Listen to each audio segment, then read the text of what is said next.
Hello everyone, এটি গতকালে স্বামী বিবেকানন্দের জন্মদিন উপলক্ষে আমাদের একটা ছোটোখাটো অনুষ্ঠান ছিল। অনুষ্ঠান নয়, মানে প্রতিবন্ধী একটি গোষ্ঠী থেকে আমাদেরকে ইনভাইট করেছিলেন ওনারা, যে কিছু নাচের প্রোগ্রাম করা হবে, যেমন রথের মেলায় বেরোয় ওরকমই। ওদের একটু ভালো লাগতো বাচ্চাদের, তার জন্য।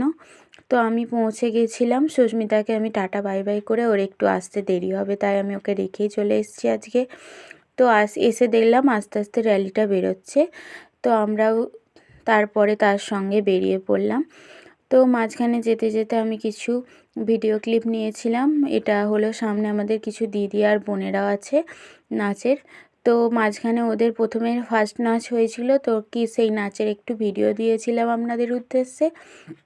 আপনারা দেখে বলবেন নাচটা কেমন হয়েছে, তো অবশ্যই জানাবেন, কারণ আপনারা যদি ভালো বলেন আমরা আরও একটু উৎসাহিত হব।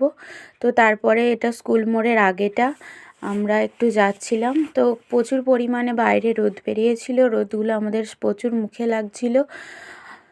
আর যেতে যেতে আমরা অনেকটা কীর্তন হচ্ছিল, যার জন্য আমরা ওইখানে নাচছিলাম পেছনে কীর্তনের সঙ্গে।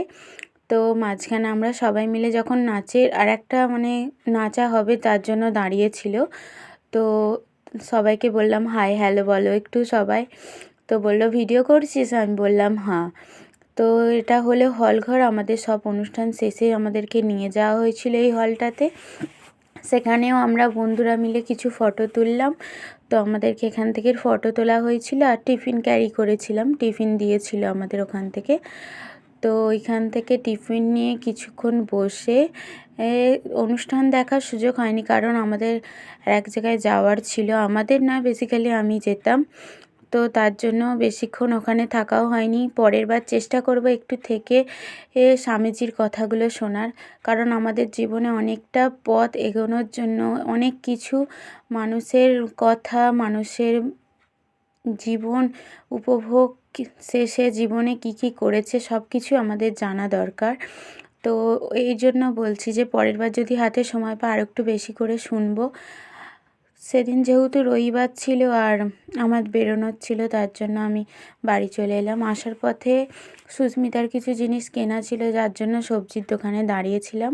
তো আমি ওখান থেকে ডাইরেক্ট বলরামপাটি যাবার উদ্দেশ্যে বেরিয়ে পড়েছিলাম, কারণ আমাকে যেতে হতো দাদার বাড়ি। তো ওখানে যেতে যেতে রাস্তাটা দেখলাম যে নতুন, আমি চিনি না, অনেক দিন পর হয়েছে, তো আমি গুইলে ফেলছিলাম রাস্তাটা। তো যেতে যেতে পৌঁছে গেলাম অবশেষে। তো আবার ওখান থেকে আবার ডাইরেক্ট বাড়ি এসেছিলাম।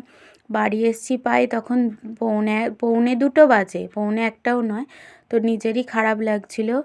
তারপর বাড়ি এসে চান পান করে খেয়ে বেরিয়ে পড়েছিলাম বন্ধুর বাড়ির উদ্দেশ্যে। তো বন্ধু আমাকে বলেছিল ওর একটা বইয়ের দরকার ছিল ও স্টুডেন্টের জন্য, আমি বইটাও দিতে গেছিলাম। তো আমাকে একটা বার্থডেতে ছোট্ট করে গিফট দিয়েছিল, যেটা আমার খুবই ভালো লেগেছে। এরকম বন্ধু কজনের আছে বলবে, আমার এটা বেস্ট ফ্রেন্ড। তো সবারই যেন এরকম বন্ধু পাওয়া যায়। Good night, tata, bye bye.